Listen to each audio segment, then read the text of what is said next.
मद, अहंकार। किस बात का अहंकार? आप जिस समय एक रुआ गिरना होगा ना, वो उसी समय गिरेगा, आप रोक नहीं सकते उसको। आप काहे को अहंकार करते हो? आपने ये किया, आपने ये किया, आप कर नहीं सकते। बिल्कुल पक्का समझ लो, वो सच्चिदानंद भगवान के बल से ही आप में जो कुछ हो रहा है, जो कुछ हो रहा है।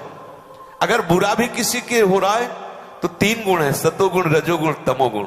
उसने उस भागवतिक शक्ति का कुसंग के द्वारा दुरुपयोग कर दिया। वो कर उन्हीं से रहा है। जो असुर स्वभाव वाले लोग दूसरे की हिंसा कर रहे हैं, उनमें पावर प्रभु का ही है, दूसरे का नहीं। पर उस पावर को दूषित कर दिया आसुरी बुद्धि के द्वारा। उस शक्ति को दूषित करके जहां दूसरों को सुख पहुंचाना चाहिए, वहां दूसरों के हिंसा आदि दोष में उतर गए। अहंकार किस बात का? आप क्या कर सकते हैं? विचार कीजिए। अभी श्वास रुक जाए, कुछ कर सकते हैं? आप बहुत सुरक्षित गाड़ी में जा रहे हैं, 1 मिनट में सामने से बहकी हुई गाड़ी आई, एक्सीडेंट हो गया, आपके अंग भंग, आप क्या कर सकते हैं? बैठे बैठे प्राण निकल जाते, बैठे बैठे। यही एक ब्राह्मण देवता मास्टर थे, आया करते थे। घर में गए, यहां से पुष्प ले जाके, और पत्नी से कहा भोजन लाओ। वो भोजन लाने गई, कुर्सी में बैठे हुए थे, लौट के आई तो पधारे हुए थे। दिल की गति रुक गई। किस समय क्या हो जाए, आप किस में समर्थ हो? मैं बताओ। आप चाहो कि मेरे बाल सफेद ना हो क्योंकि काले से शोभा बनती, कोई तिथि तारीख किस दिन से सफेद होना शुरू हुई है पता चला आपको? नहीं।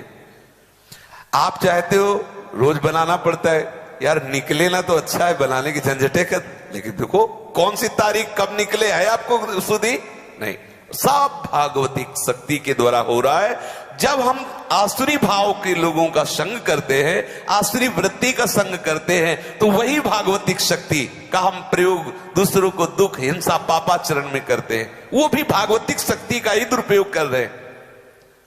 हमारे में कोई बल नहीं, आप अनुभव करो। अगर आप में सत्क्रियाएं हो रही, भजन हो रहा है, धाम वास कर रहे हैं, ग्रंथ पढ़ रहे हैं, आप बोल सकते हैं प्रभु के विषय में, भगवत महिमा के विषय में, तो प्रभु आपको दे रहे इसलिए बोल पा रहे हो। प्रभु आपसे बुलवा रहे इसलिए बोल पा रहे हो।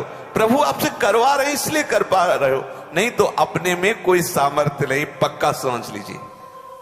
ये जिनको लगता है अरे क्या भगवान, वो भी उन्हीं के बल से कह रहे हैं। बेचारों को पता नहीं है, बैटरी तो वही है, बिजली तो वही है, वो व्यर्थ में ऐसे कहते हैं, अज्ञान के कारण उनको समझ में नहीं आ रहा। अगर ये बात आप समझ जाए कि जो कुछ भी मेरे में शक्ति है, सामर्थ्य है, बुद्धि है, वो सब मेरे प्रभु का प्रसाद है, तो अहंकार आएगा। राधिका सहचरी जी सहारनपुर से, पूज महाराज जी के श्री चरणों में कोटि कोटि प्रणाम। हमें कैसे पता चले कि हमारे अंदर अहंकार या घमंड है या नहीं? हाँ, जब हम दूसरों के दोष दर्शन देखने लगे, दूसरों से अपने को अच्छा नजर आने लगे कि मैं अच्छा हूं, जान लो अहंकार आ गया है। जब किसी से हम अपनी मिलान करने लगे और अपने को लगे मैं इससे अच्छा हूं, तो समझ लेना अहंकार आ गया है।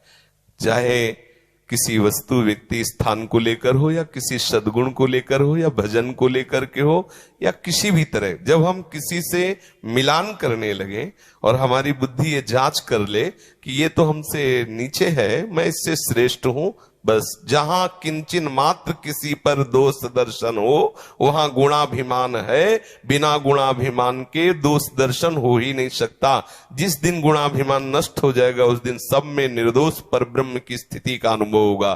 सर्वत्र मेरा प्रीतम विराजमान है, फिर अहंकार की कोई गुंजाइश नहीं। जब तक किसी में तनिक भी दोष नजर आवे, अपने में तनिक भी गुण नजर आवे, तब तक अहंकार है। समझ पा रहे?